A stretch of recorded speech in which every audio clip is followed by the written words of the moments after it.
Merci à vous, fidèles téléspectateurs, de nous suivre sur M24 Télévision. Voici le flash d'information. Nouvelle étape dans la sortie de la crise en République centrafricaine.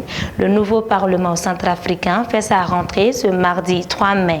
Il reprend ainsi la main au Conseil national de transition qui laisse la place à une Assemblée nationale de plein exercice. Les députés des 128 circonscriptions validées pourront prendre place pour une session extraordinaire de 2 semaines.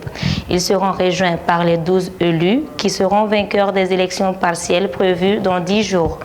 C'est la première fois depuis plus de 3 ans que les députés élus au suffrage universel s'asseyent sur les bancs de l'Assemblée nationale. Le président du Burkina Faso est à Riyad. Roch Marc Christian Kaboré est arrivé ce lundi 2 mai à Riyad pour une visite officielle de 72 heures. Il a été accueilli à l'aéroport international du roi Khaled par le gouverneur de Riyad, son Altesse le prince Faisal Ibn Bandar Ibn Abdelaziz, l'ambassadeur du Burkina en Arabie Saoudite, Mansa Untana, et le personnel de la représentation diplomatique burkinabé. Durant son séjour dans la capitale saoudienne, le chef de l'État burkinabé aura un tête-à-tête avec Sa Majesté le roi Salman Ibn Abdelaziz Al Saoud, serviteur des lieux saints, puis avec les 2 princes. En Égypte, au Caire, le siège du syndicat des journalistes a été pris d'assaut ce dimanche soir par la police. Les forces de l'ordre égyptiennes ont procédé à l'arrestation de 2 journalistes militants qui avaient trouvé refuge dans le siège du syndicat après les manifestations du 25 avril contre la cession par l'Égypte de 2 îles à l'Arabie Saoudite. C'est une première dans l'histoire du syndicat des journalistes, 75 ans après son instauration. Dans le nord de la Syrie, Alep a de nouveau été la cible de bombardements ce lundi soir du régime Assad. Les quartiers tenus par les rebelles sont pilonnés par l'aviation de Damas.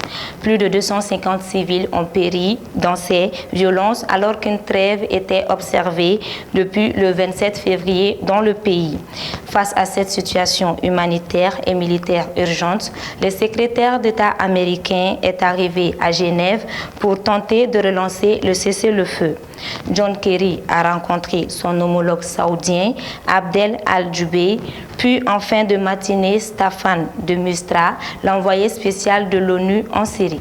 Au Venezuela, l'opposition a déposé ce lundi 2 mai auprès du Conseil national électoral 1,85 million de signatures en faveur d'un référendum pour révoquer le président Nicolás Maduro. C'est la première étape du long processus de demande de référendum révocatoire, mais pour évincer l'héritier de Chavez, la route sera longue. C'est désormais un bras de fer qui pourrait s'engager entre l'opposition et le Conseil national électoral. En France, le Code de travail fait toujours débat. La loi travail défendue par Myriam El Khomri est un texte juste selon François Hollande. Le président français participe au colloque La gauche et le pouvoir organisé au Théâtre du Rond-Point par la Fondation Jean Jaurès et Terra Nova.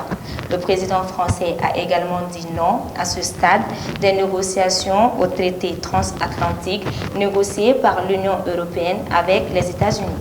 Ainsi s'achève ce flash, fidèles téléspectateurs. Merci de l'avoir suivi et très bonne suite de programmes sur Mali 24, la chaîne d'information en continu.